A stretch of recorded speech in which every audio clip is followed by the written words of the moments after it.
For a long time, we've been using labels to describe insecure attachment that actually don't belong to attachment science at all. Now, let me show you exactly what went wrong and the better language we're going to start using to heal for real. This is part one of my 5-part series, the first step toward healing insecure attachment, better labels, real healing. Now, out of the 10 labels people throw around today, 7 were never even a part of attachment research. They came from studies on narcissism, abuse, or pop psychology.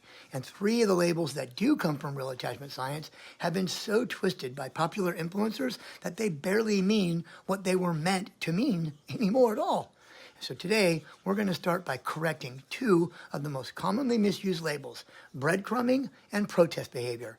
If we want to heal, really heal, we have to start by using better language that matches what actually happens inside someone with insecure attachment, a language that helps the brain rewire, not stay stuck in shame or fear.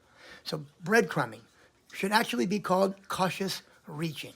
So instead of breadcrumbing, a more technically accurate term would be cautious reaching. Breadcrumbing originally came from research into narcissistic abuse.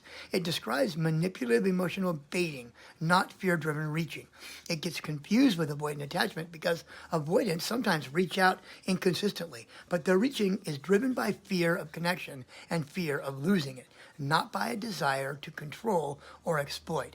Now, breadcrumbing was never, not ever, a term from attachment trauma or attachment theory research. It is an absolutely mislabeled or misapplied label, which is why cautious reaching is a far better way to describe the avoidant attachment behavior. Now, the next one is protest behavior. It should be called panic response. Instead of protest behavior, the more accurate description is panic response. Protest behavior originally did come from attachment theory. It described how infants panic and act out when separated from a caregiver. It gets confused in adult relationships when emotional panic is mistaken for strategic protest or manipulation. Protest behavior was a real attachment science term, but it's been heavily distorted by popular psychology, which is why panic response is a far better way to describe anxious attachment behaviors. Remember, healing begins with healing words. We can't heal when we're trapped by labels that were never meant to describe us.